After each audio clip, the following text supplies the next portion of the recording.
We have, on number 2 item on the agenda, we have, we need to amend the agenda. One of the things that we're going to be amending is a medical leave request that will go under the consent agenda. And then secondly, I would like to add the Healthy Kids Clinic back onto the agenda, and that could be item 6F. And then another item I'd like to add to the agenda is a discussion on Robert's Rules of Order, and that would be 6G. Could you repeat that again, please? Make sure Okay, under 6F would be the Healthy Kids Clinic, and under 6G, Robert's Rules of Order, looking at possibly changing to the Democratic Rules of Order.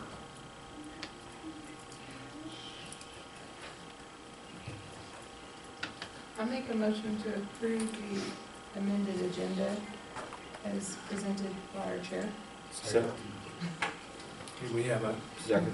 motion and a second. Any discussion? Mr. Becker, before the board Yes. votes, could I just make one comment, just for something, especially for the 2 board members who weren't at last week's meeting? This pertains to, I guess, what will now be 6F, about the Healthy Kids discussion, and I just want to clarify one thing because it may not be obvious what we're doing. It's my understanding the board may not be, and staff may not have fully gathered all the information for consideration by the board, and that there may be more time before the board's ready for a substantive discussion about that. So what my recommendation was, that may end up being tabled at this meeting, and so somebody might ask, why is it being added to the agenda? If it winds up being tabled, my recommendation is to do that because at last, as I understand it, at the Tuesday meeting, the 3 board members there asked that it be put on the agenda for tonight, and under the board policy, that is sufficient to put it on the agenda. So I'm trying to add it to keep it consistent with our policy, even if it winds up being tabled later on in the meeting. So just a bit of clarification because it may not be immediately obvious why we're doing that. Okay. Any more discussion? Seeing there is none. All those in favor? Aye. No opposed. Motion carries. Okay, now we need to approve the amended meeting agenda. I make a motion for the approval of the amended meeting agenda. Second. Okay, we have a motion and a second. Do we have any discussion? Seeing there is none. All those in favor? Aye. All those opposed?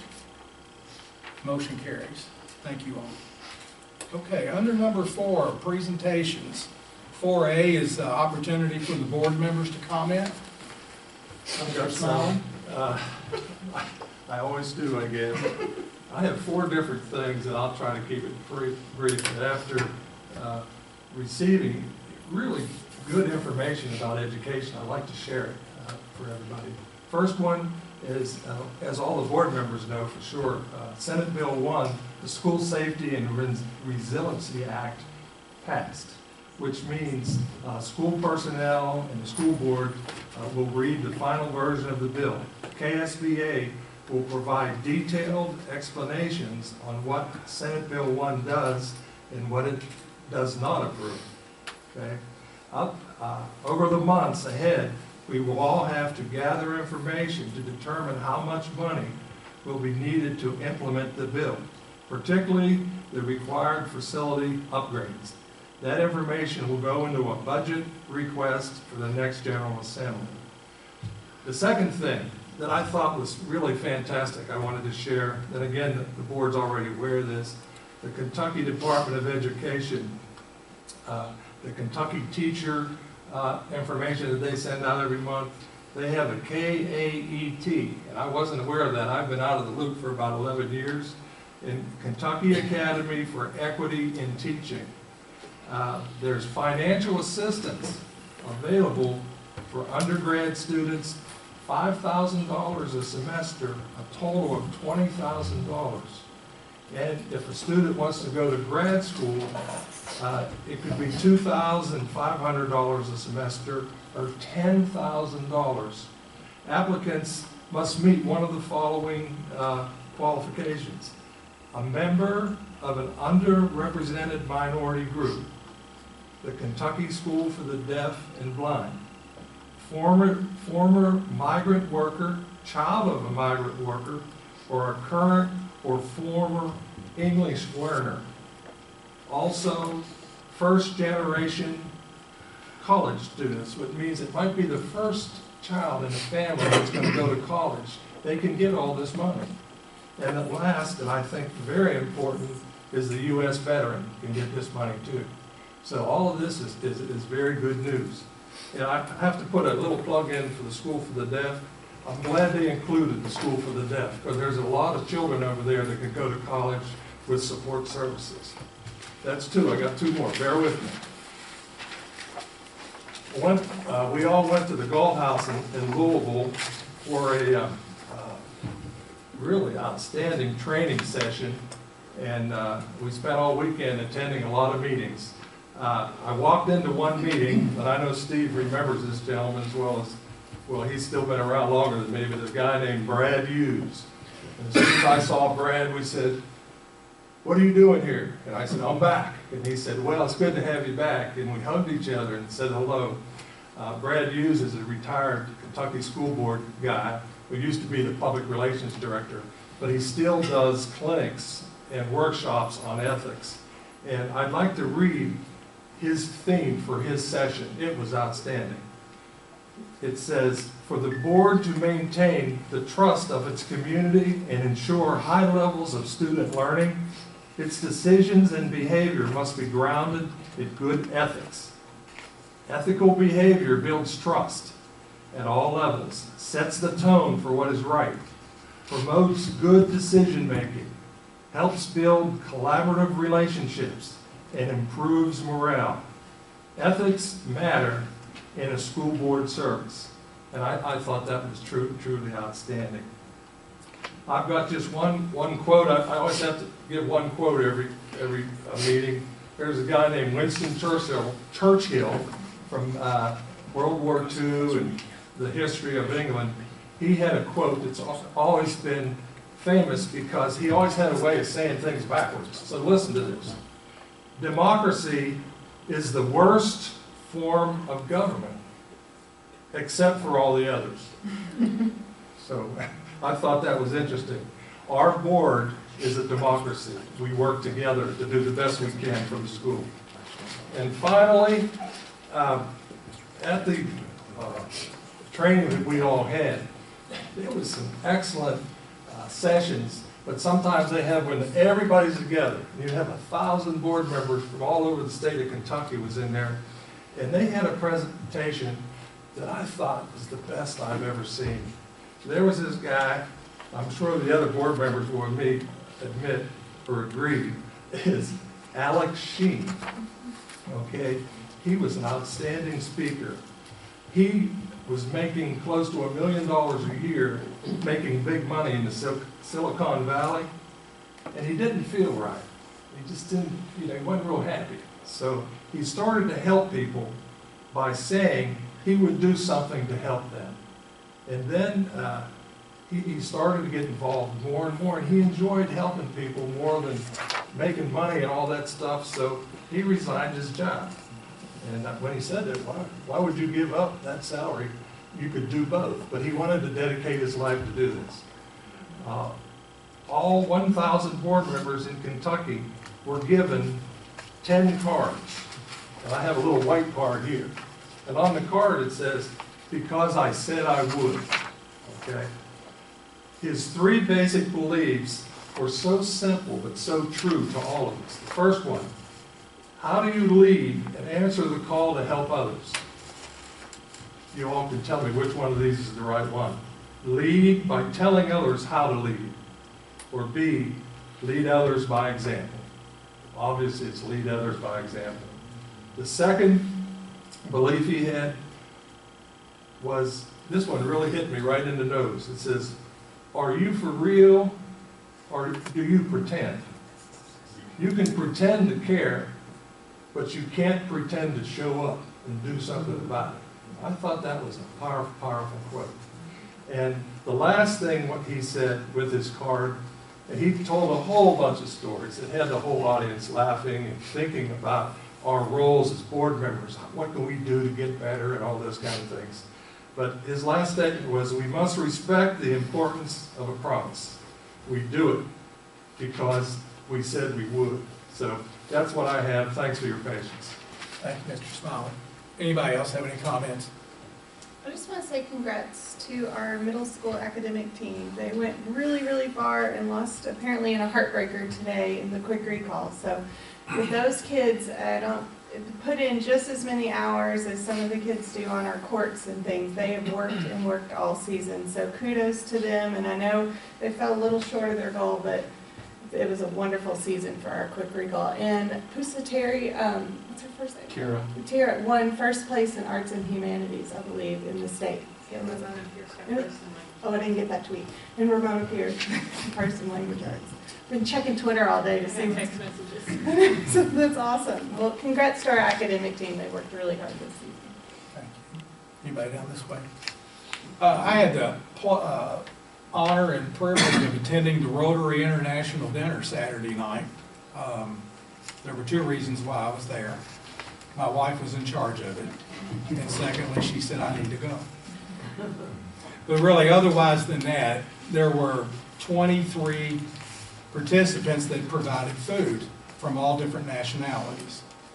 And one group from the high school, Mrs. Trevino's class, there were 4 students that worked extremely hard to put together a couple of food items to give to the crowd, in which there was almost 300 folks there.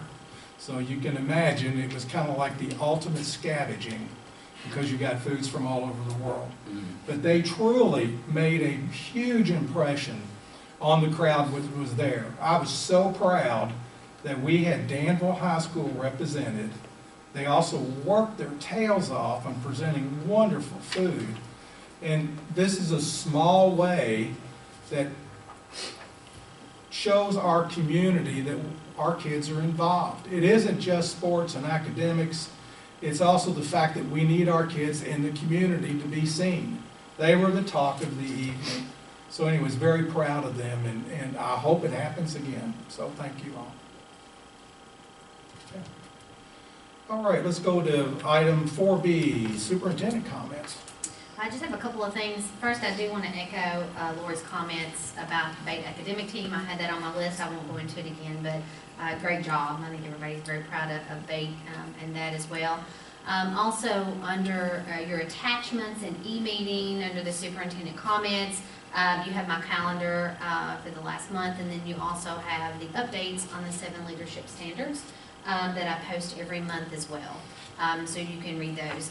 This month I actually went ahead and anything new I added on the standards update, I highlighted in yellow to make it a little easier to see what was new, because I actually attached the summary from August through March. I continue to have student lunches with our students, of course at the high school, but since our last board meeting, we've added middle school. So I had a really great lunch a couple of weeks ago with the 8th graders at BATE, and then I have my second lunch with BATE students at the first of next week, which will be 6th and 7th graders.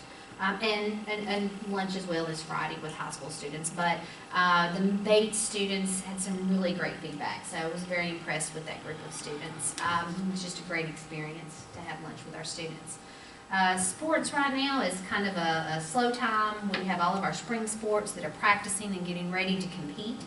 And then last Thursday, I attended a job fair at the University of Louisville, and I spoke with and took resumes with 29 new teachers. So a lot of good conversations, really talked about Danville and the community as a whole and what a great place it is to live. And of course gave each one of them the link to our application process. So hopefully we may have some new applicants when we start posting jobs, you know, in a couple of months. So it was a very good experience and really nice to talk to all those young new teachers that are starting their search for jobs. The last thing that I want to mention, and I actually have a handout that I want to pass down to each of the board members. And so what I would like to mention now is that Bate Middle School is actually highlighted in a national magazine called Impact. Here's the actual magazine if you want to take a look at it. The article is about peer networking and really putting students and connecting with each other. And the article specifically mentions Kate Newton, which is one of our special education teachers at Bate.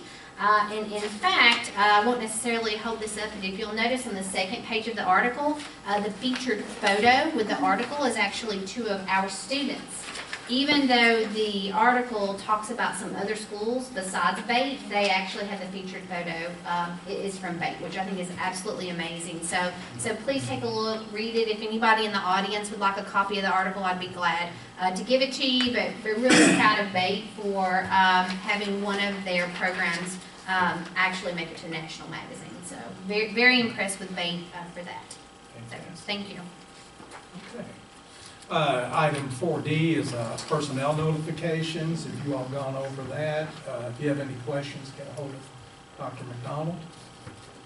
And we're at 5 minutes of the previous meeting. We have student recognition. You missed one. Oh, you mean we got to honor students? Darn. Absolutely, Got it. yes. You want to walk out Okay. in one piece? Well, let's go to 4C, and I think we have the high school is represented tonight and also the middle school. Mr. Smiley, do you want to, since you have your time?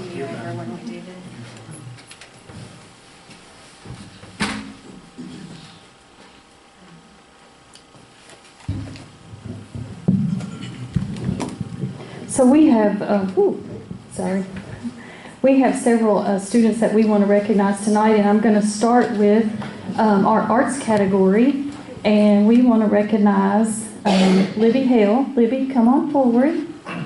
Libby is a finalist for Governor's School for the Arts in drama.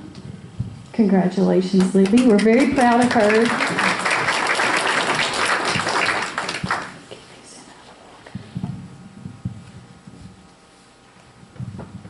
We had to have some drama with the papers for the drama girl. That's right.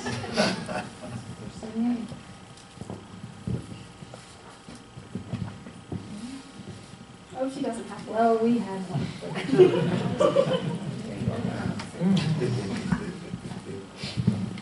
It's a good thing to have something.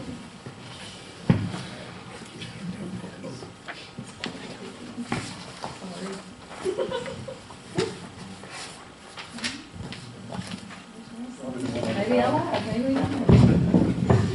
I really don't see one.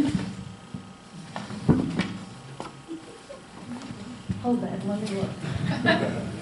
How are we doing tonight? Entertaining, Libby, entertaining. That's what you do best.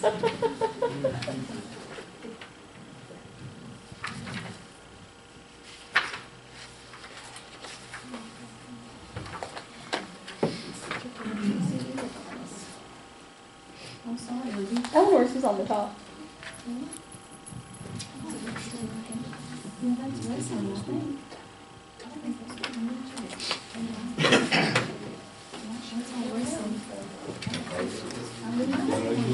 It's the thought that counts.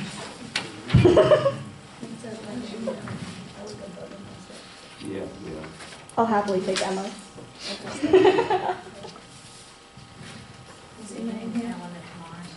We'll just give you. Yes, I will. I know, if Dennis is in here, we'll put your name in, so I know that that's what in there. Just the attention is good enough. Here, hold this one. That's Emma's. Yeah, just hold that one.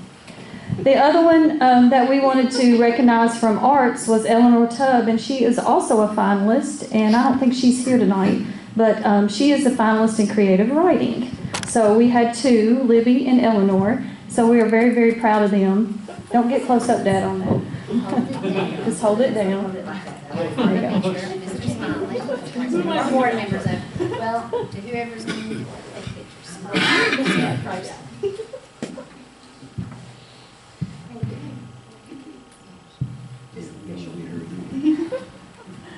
Thank you. Congratulations, Libby. We're very proud of you. I'll just hold that. And we want to recognize several people in athletics. We've had a really good basketball season, wrestling season, and while, like Dr. McDonald said, we're in a lull right now, we wanted to go back and recognize a few students from the end. So from wrestling, Pierce Haynes, Morgan Salee, and Alicia Campbell. And I think Morgan and Alicia, y'all come on down. I'm gonna tell you what they did. So Morgan was a finalist in the KHSAA Wrestling State Competition, and he was also region runner-up. So congratulations to Morgan. And then this young lady right here is a special entity at Danville High School. She was the first girl to wrestle in the state tournament to win a match ever. So we are very, very proud of the standard that you're playing. You too, Morgan. And then Pierce was also a state qualifier, and Pierce isn't here tonight, so we want to recognize Pierce as well. So congratulations to these wrestlers.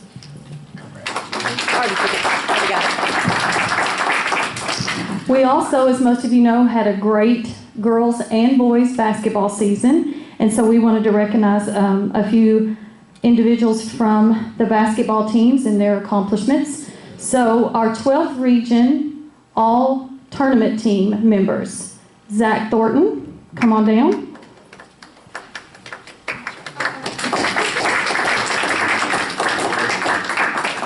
Deshad St. Martin.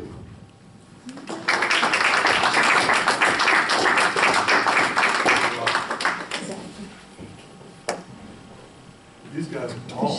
Deshad. Dante Hayden.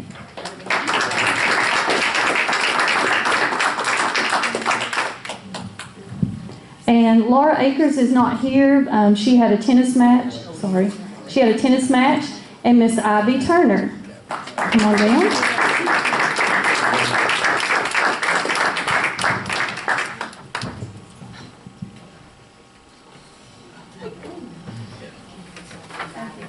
So this is our 12th region, all tournament team members.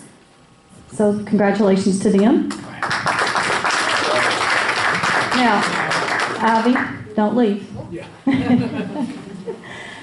Ivy Turner has had an excellent season, not just this season, but all 4 years.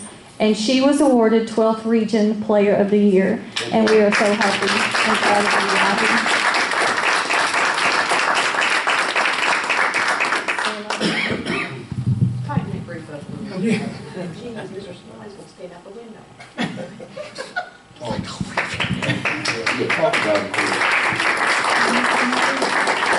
And then we were going to also recognize our academic team tonight, but they did not get back from the competition that they were Governor's Cup competition today, so they are not here tonight, so we'll recognize them later. Thank you all.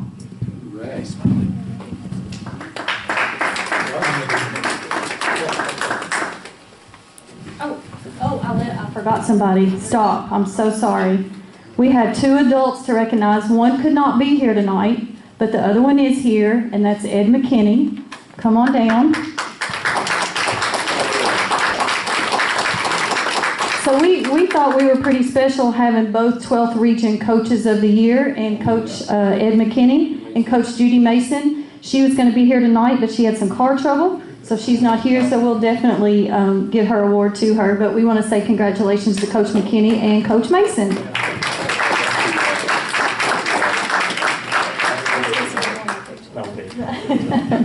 Thank you all.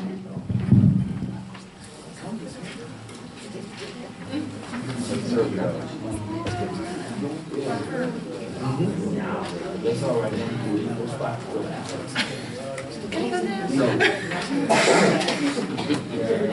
I think we need it up here with us. Now, next we have the middle school. Dr. McMurray, he's going to be taking care of us. Can you all hear me? I don't need the microphone. So the next group of students from BATE that I want to recognize, these are the students that are part of our Student Technology Leadership Program. And honestly, these students basically make sure that our school continues to run. They're the ones that help fix all of our computers when they're broken.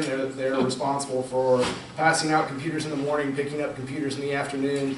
And they're 6 of the most responsible 8th graders that I've ever encountered. So they're kind of a big deal. And none of them are here. And the reason that none of them are here is because they are all involved in other activities after school. So our soccer team, academic team, softball, baseball, they're involved in everything. But we still want to recognize them, so we will go through their names. Esther Mejia, Carolyn Valco, Theo Ungs, Michael Suarez, Chris Greer, and Emma Baum. And I'll make sure they all get these tonight.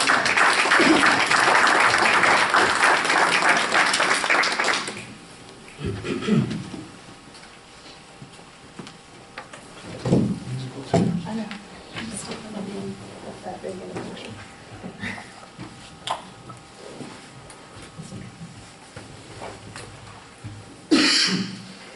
All right, now we can get to item 4D, which is personnel notification.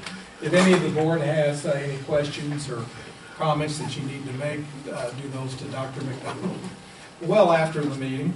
And now we're going to go to item number 5, which is minutes of the previous meetings. Do we have a motion?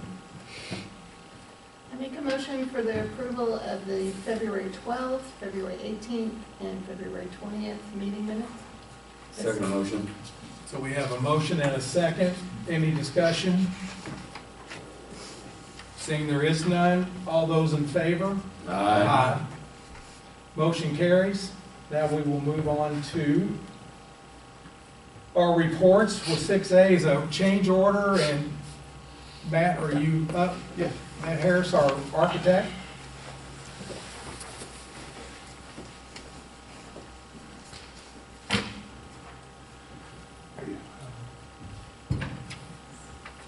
So I did our report a little bit different this month, just based on comments from discussion last time. So I've got, not only do I have a summary of the change order, I also got some progress photos for you guys to go through. If you got any questions on them, I'm happy to answer any of them. We only have one change order this month. We had 2 items that were discovered during construction that we needed some remedial work on. And this change order only affects the general contractor's contract, which is the main contract for the job. So I'll run through those 2 items real quick. PR 36 was, we have a little courtyard that separates the classroom building and then the media center that was built. There's a small little courtyard. And when they were working on tying those lines in, they discovered they were existing, it was existing storm line. They found that it had, over the years, had got a bunch of mud and parts and different pieces that's kind of, that was, you know, over time built up in the line. So this item was a rework of some 2 drains inside that courtyard in order for it to work more properly. And then the second one, RFP 38, there's in the back corner of the kitchen, we had an exposed area that was that had the main entrance to the kitchen. And part of our renovation, we are turning that outside area into a hand wash and also a place to put a mop sink and a water heater. It had an existing column that held the corner of that part of the building up that we were going to reuse so they shored that part of it up to add our new column, but the foundation that was holding that original column wasn't bulky enough, didn't have enough concrete to really get the reinforcement that we needed to really structurally hold that part of the building. So this change order is just a little bit to add some remedial work to that existing foundation, get some more concrete, get some more rebar in it. So those are the 2 items for this change order number 6. Okay. I make a motion for the approval of change order number 6 that proposes changes to the Marilla design and construction contract that results in the increase in the amount of $3,456 to the Mary G. Hogsett Primary School addition renovation project. Second. Any further discussion? Okay, seeing there is none. All those in favor? Aye. All those opposed? Motion carries. Thank you, Matt. Thank you for the Appreciate it. pictures. You're welcome. The pictures are great. Everything looks good. Yeah, it's pretty exciting seeing all the different, they're hitting a lot of different places at the same time, so you can, like, one down the kindergarten wing where they're doing more of the drywall and painting, and the other end, they're starting to add the windows, so it's kind of like tracking its way down the hallway, so it's kind of pretty interesting to kind of see it progress. Those windows look amazing. Yeah. It's gonna be really nice. Yeah. So. Thank you. And we expect a video soon. It is, I started it. All right, that'll be great. Are you in it? No. Behind the camera. Okay, we're going to go to item 6B, which is policy review. Do we have a motion? I move that we approve. Make sure I get these right here. Policy review. I move that we put, is this the one about putting policies on the agenda? Yes. Yes. Okay, I move that at all future meetings of the Danville Board of Education, that we have a policy review at the meeting. This is explained as a policy will be read so that the community, the board, everybody, students will be more aware of policies, and that there would be no discussion. It would just be for information sharing only. And the reason, that's the policy. I'll give the reason when the chair asks. Okay. Do we have a second? I'll do a second so we can discuss it. Okay, there is a second. Time for discussion.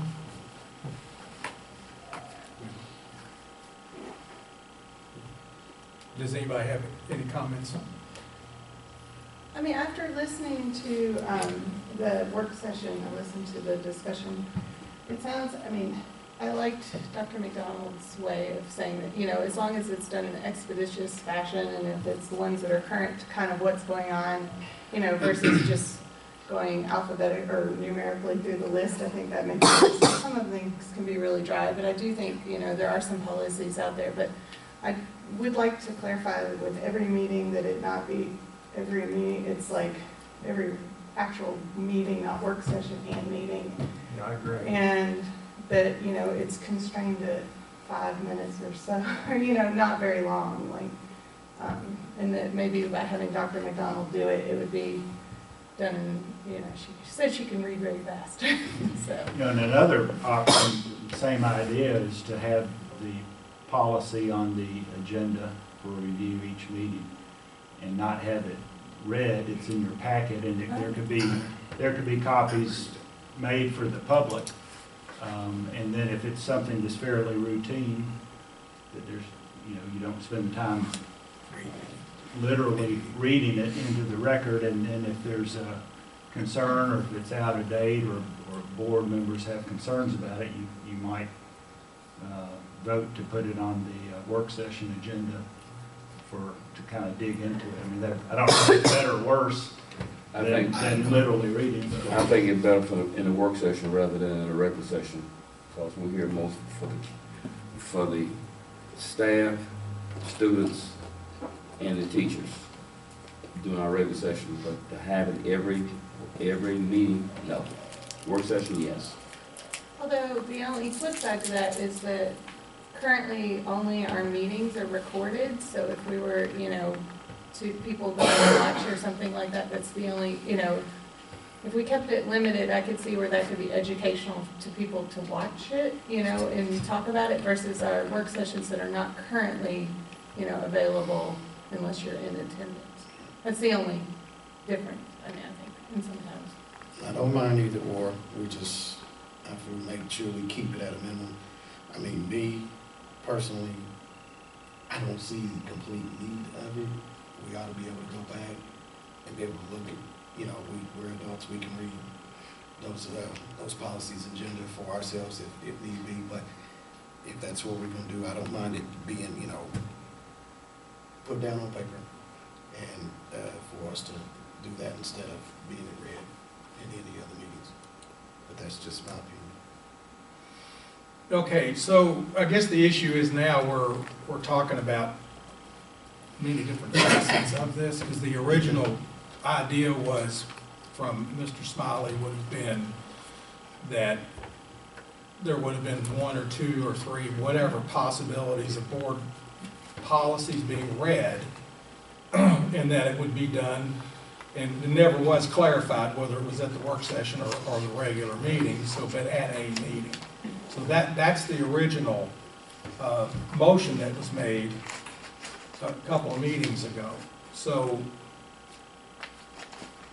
are we going to stay with that motion? I do think there's one benefit to, and even if it's limited to 2 or 3 minutes and it's one policy, the fact that the board meetings are recorded and they're posted online for community members to see if the policy is read out loud, I think it just helps educate our community on the policies that we have in place, especially if we strategically pick policies that we are utilizing at that time within the school district.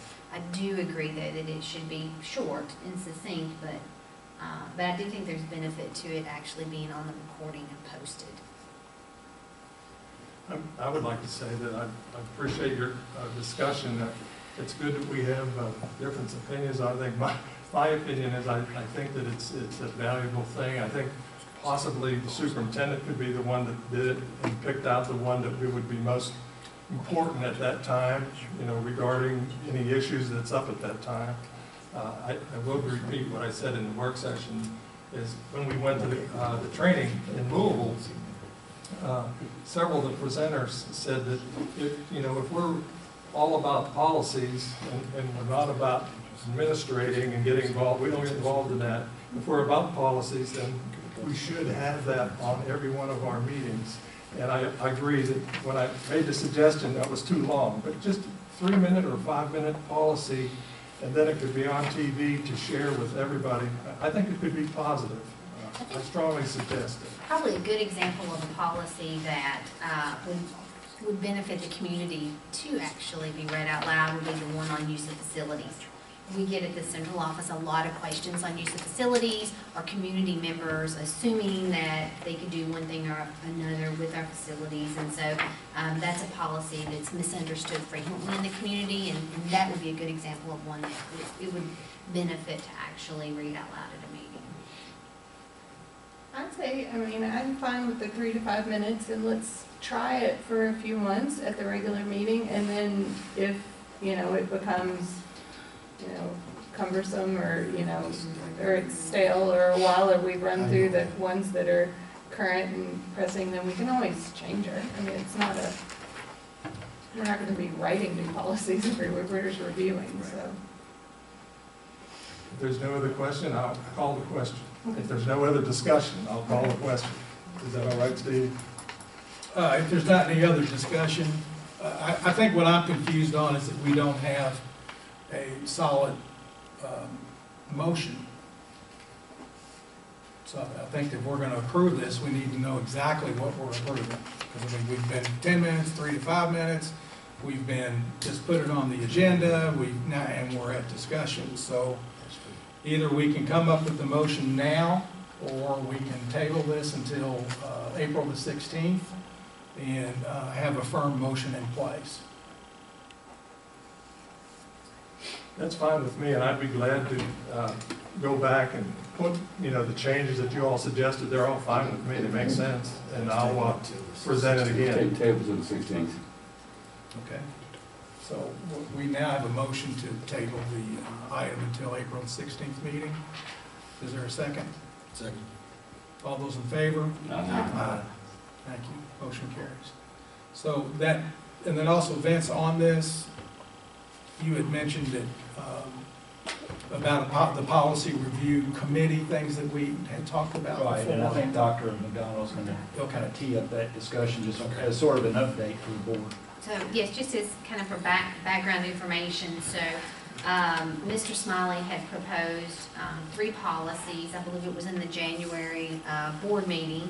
And so after that board meeting, I actually reached out to KSBA because, as you know, they help us develop policies and keep us up to date. So I actually sent those proposals to KSBA to ask them to draft something. The individuals at the central office are not experts in writing policy, so to just reach out and get some help. And so they actually suggested, as they read through the content, that the content of those 3 proposed policies was valuable, but that actually a lot of that was found within policies we already have in multiple places. And so at that point, they suggested that Vince reach out to KSBA directly and come up with a plan. And since then, Vince and I have actually met a few times to discuss it. And so now I'm going to turn it over to Vince to kind of let you know where we're at this point. Right, and so after Dr. McDonald and I spoke a few times, I've kind of tried to work through Mr. Smiley's proposals, which I think we would all agree the 3 main areas: the issue of board members visiting schools, the issue of communications between the superintendent and the board, and then the issue of personnel are all very important and worthy of our consideration. I think Mr. Smiley should be commended for kind of bringing these forward to our attention. As I work through them, it takes a little while to kind of work through all the pieces of policy, but I tend to agree with KSBA, and I work through that on my own, and then I talk also to John Fogel, who many of you all may know or may know of, who's the attorney in the legal department. And just as an example, I think the first policy had to do with board member visits to school, and so we have already a policy that is policy 10.5, which isn't specific to the board. It's general to all visitors to the schools, whether that be parents or board members or just members of the public. And it goes through and it begins by acknowledging that the school district encourages that kind of visit, people who have interest in the school. But it talks about any visitors, and this would apply to board members as much as anyone else. It goes through and talks about they need to sign in, explain why they're there. I think in the past, board members have tried to attend events, whether they're award ceremonies or special events or presentations, to show the board's support and engagement with the schools. But it looks to me, and you all can kind of note the policies, and this will be relevant as we start reviewing these to see if you agree that these cover it. It also explains if there's anyone who's wanting to be part of a classroom or observe what's going on in the classroom, you need to schedule that in advance with the principal so that it's not a disruptive thing. And John Fogel in our discussions was really just emphasizing that it's natural for board members to attend events and do things like that. You're not you're really not in the schools in a supervisory role or to be, monitoring what's going on. I mean, that's what the principals, assistant principals, and so forth do. But so on this first point, if you when you have time, if you look at 10.5, we feel like that pretty much addresses those concerns. And as you review that, if you feel differently, we can certainly, as we go through these policy reviews, take that back up. What I would like to do is kind of jump to the third. The first and third are more specific proposals. The third was addressing concerns about personnel. If I can find that. And this one is pretty, this is, the touchstones are really not as much policy that the board has, but Kentucky statutes. And I know you all have been through this in KSBA training, but 160.170 and I think 160.180. Plus your board, the statutory board oath that each of you has taken, make clear that your involvement in personnel is extremely limited. I mean, you have, in terms of hiring and supervising, it's really Dr. McDonald and me. Those are the two that you all are, and so in terms of, you know, and then more generally than that, the board clearly has, you know, some people use the term positional authorities. You all can create positions and fund positions and do that kind of thing. But when you get into the nitty-gritty, day-to-day personnel actions and employment issues, I mean, that's something where we all know the board's not involved in that at all. I think one of the things that's hard, it's easy to say that, one of the things that's hard is that, and John Vogel and I talked some about this, and I don't know if it's worse in small cities or not, but we all, you know, you all, as when you're out in the community and your day-to-day life, you know, if a person comes to you with a concerned employee who has a concern, it's hard just to say, I'm not going to speak to you. You know, I can't talk to you. That's a little awkward. But really what the position is, you know, you have to say, you know, we as a board, whether we like it, whether you like it, we as a board are not involved in personnel matters other than those limited examples. And so those people with those concerns need to be redirected to their principal or to Dr. McDonald. And, you know, even, I think beyond that, the only real thing a board member can do is maybe help make sure it's on somebody's radar. You know, if you want to say to the Dr. McDonald, I ran into this person and, you know, or I received an email from somebody, you know, with a concern, you can just say, you know, put it on your radar. But even there, you have to be careful. You don't want to do anything more than that. You don't want to say, you know, this needs to be done, or, you know, try to direct anything. So between on that point, which is the third of those policies, we feel like with those statutory provisions and your board oath, that, you know, that's the policy and the guidelines are there. We just need to all, you know, make sure we're aware of it and carry them out. The second point or issue that Mr. Smiley brought to the board's attention, I think it was in January 28th, had to do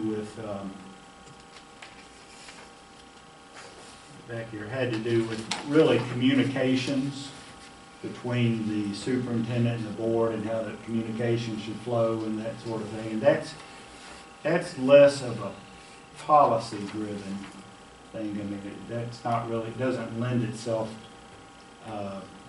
as much to policy. John Vogel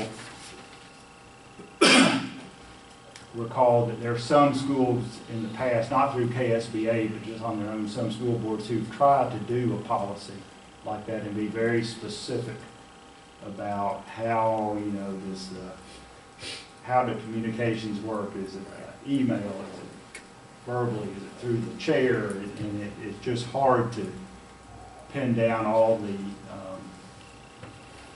scenarios that can come about. But, you know, for example, Mr. Smiley's proposal, the first several items have to do with communication about agenda setting. How do we, you know, tonight was an example, and that policy we have is, I lost the number, but we do have a policy on setting agendas and how you get items on the agenda and how far in advance. And so we have that, and then we also have a policy that's really just the, it's a prong or within the duties and responsibilities of the chairperson and vice chairperson.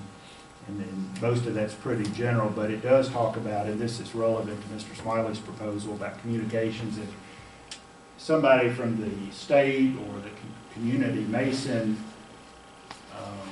some proposal or idea or information to Mr. Becker as the chair, that's a pretty common practice, and we already have a policy in place that when that happens, and he would, as board chair, would distribute that, you know, email it out to provide it at a meeting like this. So Even with this policy, the second proposal about communications between the board and the superintendent, it's a little broader, maybe a little amorphous than the other two, but I still feel like we have policies in place, and my feeling, and I think it's consistent with what Dr. McDonald, her discussions with the KSBA folks, is that we're probably good with what we have without developing new policies in this issue, these topics. I think as the board, that said, as the board begins its review of these policies, and I think it'll dovetail nicely with that, as we review those, if the board feels differently and feels like that we need to come back down the road and take this back up, we can certainly do that. So that's a long explanation, but wanted to give some background to why we have come to this conclusion. So Vince, basically you're saying you have a comfort level with the present policies we have in place. It basically covers about everything there. And then under, I think the policy is 0145, is that the one you were? About the agendas, Yeah. that's right. I have it somewhere here. So, and that's pretty specific on how that is. And I'm glad that you were able to do this review. I think it makes a difference. You know, we don't want to pick items out of policies and try to change it when it's already policy. And as I say, as the board goes through and works through some of the policy reviews, if we see that there are gaps, we can always come back and address those. Right now, we don't have to reinvent the wheel. But I think it's important issues, and I think it's good, certainly worthy for our attention, and good for us to be talking about. And also, just for people here tonight, there is, I don't know if you all know this, but we know this, there's a link on our website to our policies. So anybody, I mean, they're out there for everybody to read, and purposely so that you can keep in touch, but there's a link. So if you, I think you have to go to Board of Education and then to policies, and they're all neatly categorized, but I mean, so you can go and read those. So just, Good. I think a lot of people in the public don't realize that they're there, or easily on the web. I don't have any problem with what Vincent said. The reason that I submitted them was I'd been waiting for quite a while, and I wanted to make sure I knew what was going on. I'm glad to hear that all of those are covered in former policies. It might have been written different, but it just seemed to me that they'd be hard to find. You know, there's a mile long if we laid out all the policies.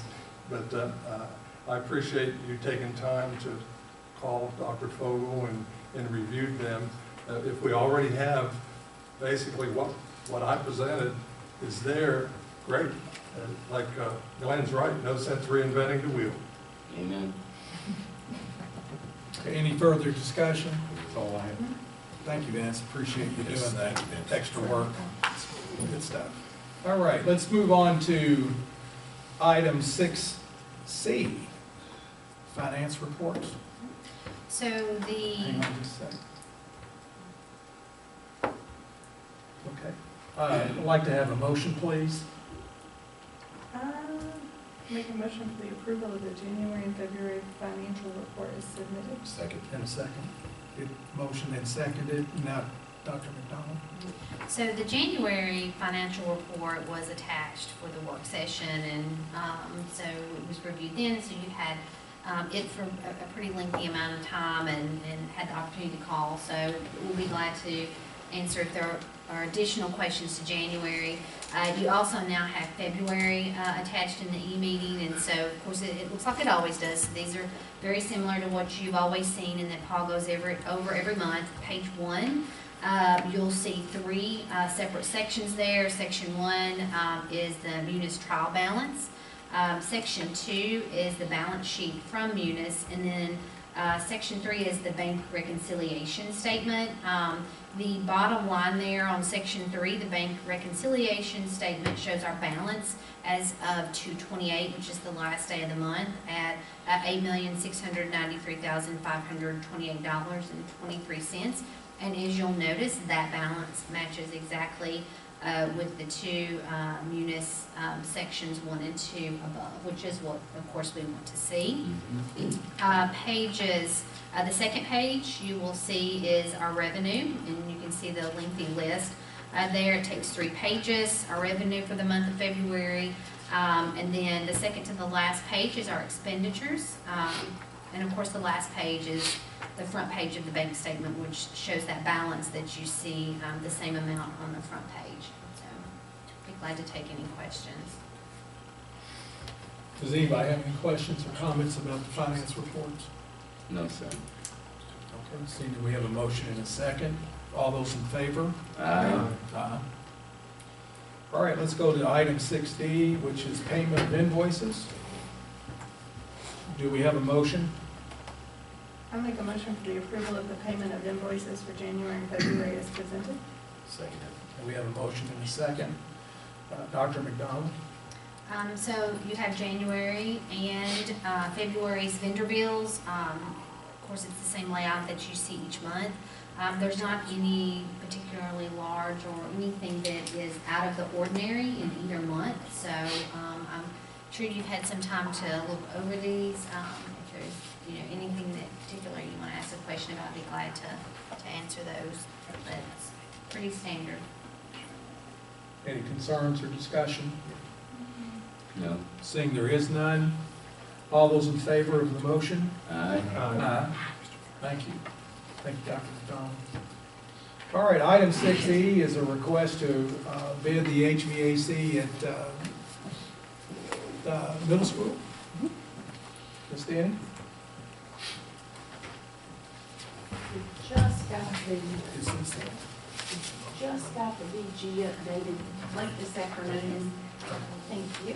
You're welcome. Okay, while we're handing this out, I'd like to have a motion, please. We'll make a motion for the approval of the revised BG1 for the HVAC replacement at John W. Bate Middle School and its release to bid. Do we have a second? Was that Troy? And Troy seconded? Okay, now for discussion, Ms. Danny? Let me give you a quick little bit of the back summary because we've been working on this for about a year and a half now, it seems like. If you'll recall, we did bid the project earlier last year, and the bids came in higher than what we had on our BG1. And our initial, the scope of this project initially was to simply retrofit new units on the existing curbs on the roof of Bate. In the process, with our engineers working and architects, we've discovered that if we do that, we could do that, but it will not allow control of individual classrooms. We have the same problems that we have now. So if all of you guys taught in one classroom, but he can control his room, which would also control, it's going to take, so if you, I don't know, well, some of you are new, so you wouldn't recall, but what we decided to do was back up and do it the way it should be done and do it in phases. And so we're doing it in 2 phases. We didn't get to rework it all and rebid it in time to do it last summer, to do 1 phase, but as a district, we did replace the 1 unit that didn't work at all, Unit H. But we simply set it in the same place and it went through the same HVAC or the same ductwork. And Mr. Kearney still controlled the thermostat. And it wouldn't matter, if his room was set at 70, the rest of it's not gonna be good, so it wasn't his fault, I'm just being We firm. had some problems. I subbed in that room. Yes, and so that was when it didn't work at all. So the engineers went back to work and reworked the scope to include 3 more units, plus 1 of the smaller units over the, I was going to say gym, I'll have to look that up. And do the ductwork and the building automation control system and electrical work for those 3 units plus Unit H that we already put in. They can get that done over the summer. Next summer will be the remaining 3 units with the ductwork and the building controls and electrical work and all of that. So this BG is for those 3 units and all of that building controls and ductwork for all 4 units. And we'll need permission to bid as well, because we can't use our bond money if we don't have that. So we have to bid it out. Do you have any questions about that? Okay, I just want to, looking up here, it said the proposal of phase 1 HVAC, says the removal of 4 existing units. Are we actually going to, it's 3, We've already correct? removed 1, so that should say 3. Okay. We've already removed and replaced 1, so it's removing 3, And then we're still going to do the replacement with new zone VAV system. yes. And a project to include updated automation system and any electrical needs. Okay. We already have all of the work, the engineers have already done all of the work with those units. They actually switched the units that were going to be in each phase. We reworked those, they're all in the same areas, so we can do all that duct work on that area. All right, we had a second, a motion and a second. All those in favor? Aye. Motion passes. Thank you, Ms. Edwards. All right, let's go to item 6F that we added, or amended the agenda, and that was on the healthy kids. Dr. McDonald, would you like to? Yeah, and then just a quick comment that I would like to make is that we did do a complete proposal for the Healthy Kids Clinic, which is through the Cumberland Clinic, or it's a nonprofit that's under the Cumberland Clinic, at the work session. And so after the work session, we were contacted by some members of the medical community in Danville, and they would like the opportunity to do a proposal to provide the same level of service. So really, at this point, go ahead. Could I make a motion, please? Well, it doesn't have to be a motion. I mean, you can, it's Okay, fine. thank you. I move to table the Healthy Kids Clinic proposal with the following information. 1, the board chair and the superintendent will decide the length of the table, in other words, how long it would be. 2nd, other medical organizations or possible doctor groups could put forth proposals for healthy schools. And finally, number 3, at the end of the table, when we decide there's been enough people bid or put in requests, the board will decide the health plan based on services provided and financial cost to the budget. We have a second. Any more discussion? I would just like to say with that, we kind of are under time constraints here. So, and I know that we want to hear from the local medical folks, but we can't wait 3 months. It takes a long time to get these programs in place. And you're talking about bringing in equipment and setting up rooms and getting personnel taken care of. So hopefully, along with Dr. McDonald, we can get this work done by April the 16th, which is our next work session. And then anybody from the medical community that's interested in making a proposal, basically we need to hear from them at the April 16th meeting, and that's what I'm proposing.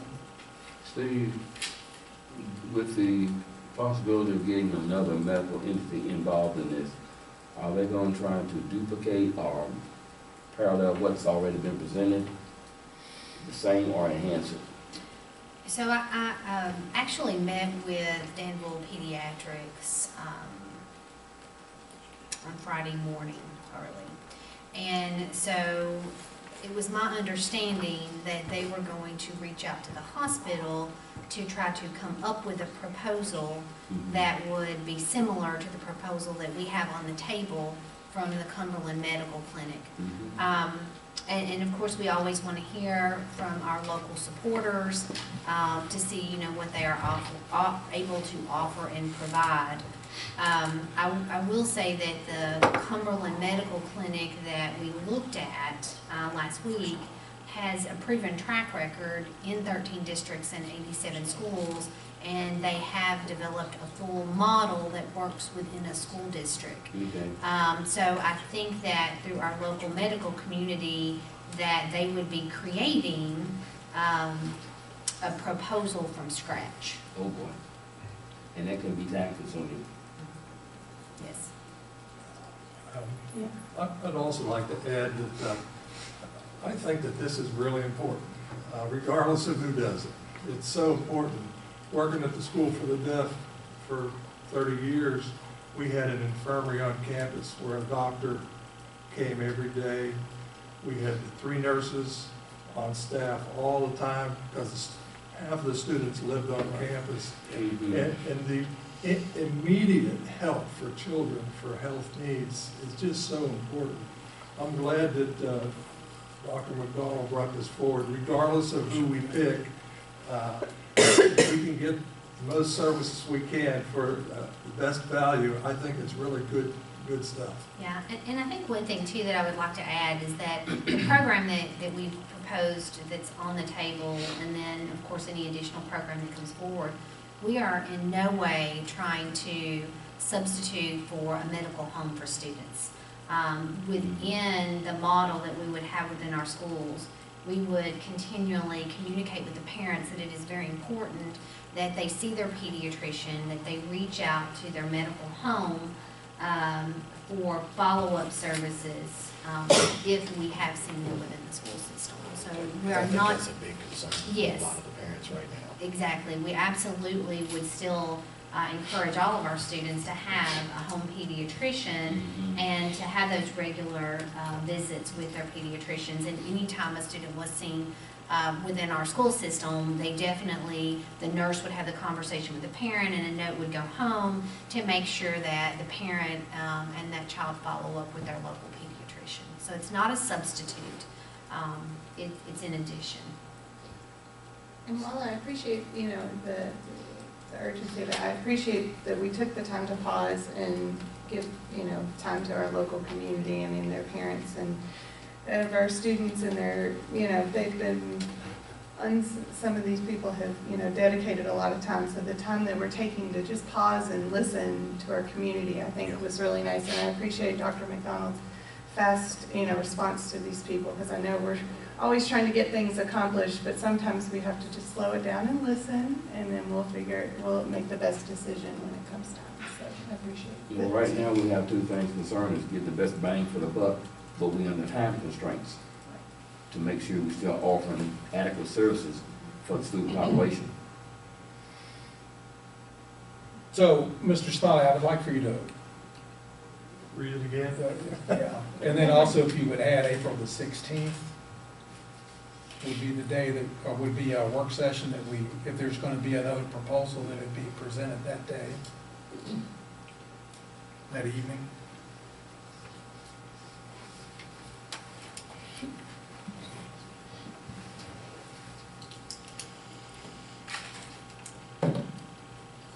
My compliments to the superintendent and chair. They already figured out a date before we even made the proposal. You guys are advanced planners for sure. That's a good thing. I move to table the Healthy Kids Clinic proposal with the following information. 1, the board chair and the superintendent will decide the length of the table. The length of the table will end April 16th with proposals due at that time. Other medical organizations or possible doctor groups can put forth proposals for healthy schools. At the end of the table, which is April 16th, the board will decide the health plan based on services provided and financial costs to the budget, as Glenn mentioned before. That's it. She says, 30 seconds. Okay. Well, we actually, the motion You had a second. had already Yeah. been seconded. I just wanted to restate. I guess to both Mr. Smiley and whoever made the second agree to have it, in essence, amended to reference that specific date. I can't remember who made I the second. second the amended Lori second. motion. Okay.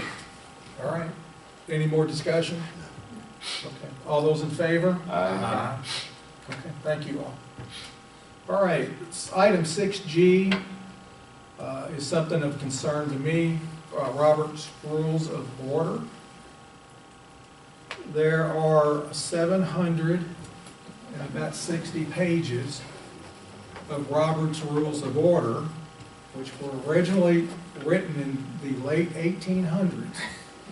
And it was basically put in place for Congress. So over the years, obviously they were abbreviated or added to and so forth. But anyways, this is the basis of why I want this discussion. So can I have a motion, please? Make a motion for the discussion of the Robert's Rules of Orders versus the Democratic Rules of Order? Yes. Second. Okay, we have a motion and a second, and now we can have further discussion. I've talked to several folks that are involved in nonprofits, and the Robert Rules of Order are very cumbersome. And there's a lot of it you cannot understand. I mean, it's up for interpretation, and it makes it very difficult, in my opinion, to operate. This is now starting my 13th year of school boarding, and I can honestly say that probably in those 13 years, and Mr. Smiley was on board for most of those, we did what we could do. There was not a lot of paying attention to it. We never tried to skirt anything, but I can guarantee you that there were times that we did not follow the Robert's Rules of Order. Dr. McDonald and I even had a conversation concerning that we either are or we aren't. And so I'm of the opinion that we need to look elsewhere on how we govern our meetings.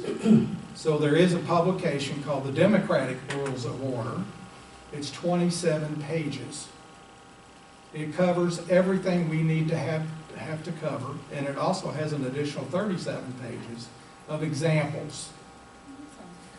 So I have ordered one book from Amazon that should be here Thursday, and I would like to turn it over to our attorney, Vince Pennington, and have him take a peruse, and then if we need to order more, we will. But I just think it's something that I wanted to have discussion on. Like I said, we operate as well as we can. I know there are points that we're not doing, or we're just not doing it properly, and it's difficult to even go into that book and try to figure out exactly where things are how they're supposed to happen. So if anybody here's an expert on Robert's Rules of Order, Are you kidding? Please come forward, and we'll take 2 or 3 days to talk about it. But anyhow, basically what I'm looking for is the permission of the board that we can do some investigating on this, and that hopefully no later than June meeting, we can make a decision on this and see where we go with Well, it. with 27 pages, you can do it in May. Even since I've been on the board, we've had different chairs, and this year we've started doing things a little bit different, where we're saying the motion before we discuss it and things, and sometimes it makes sense, but then sometimes, especially like when we're approving change orders, it feels awkward to say I am making a motion for the approval of the change order before we've even discussed the change order. And so I'm open for discussion, and I tried to sit down and I read a good portions of it, the pages I think Mr. Smiley pointed out, and I read those, but it is very cumbersome, Robert's Rules of Order, so I'd be open to looking at something else. Right. I would be glad to get a copy. Yep. For everybody. Sure. That'd be Works great. for me. Yes. Well, I learned you can't dispense on the kiss formula. Keep it simple, stupid. And we need to keep it simple so that we can be effective and efficient. Right. Well, and also the fact that I have changed how we make motions and so forth, and that's strictly out of the Robert's Rules of Order.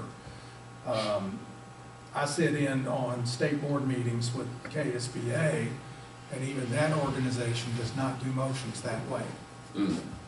And then how on a foundation committee, we do not do motions that way, and we're supposed to be doing Robert's Rules of Order.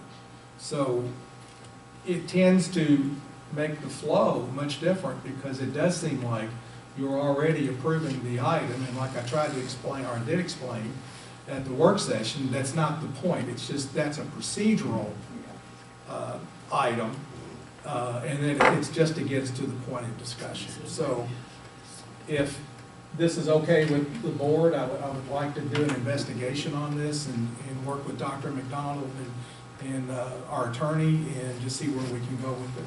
Sounds good. Just a couple comments. When I made a suggestion regarding Robert's Rules of Order before, my purpose was exactly the same as Mr. Becker's.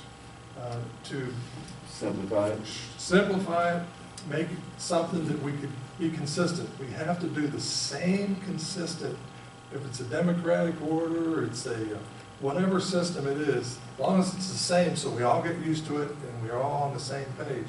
I wasn't cherry picking specific things, but when I looked over the same Robert Rules of Order, my eyeballs got big as fried eggs. I mean, it really is cumbersome. Mm-hmm. But the suggestion I made was I picked 2 pages that had what we do, and then that was it, you know. And I thought that might be better because, you know, Dr. McDonald gave us out these Robert Rules of Orders book, and when I looked at that, it was about that thick. Oh, yeah.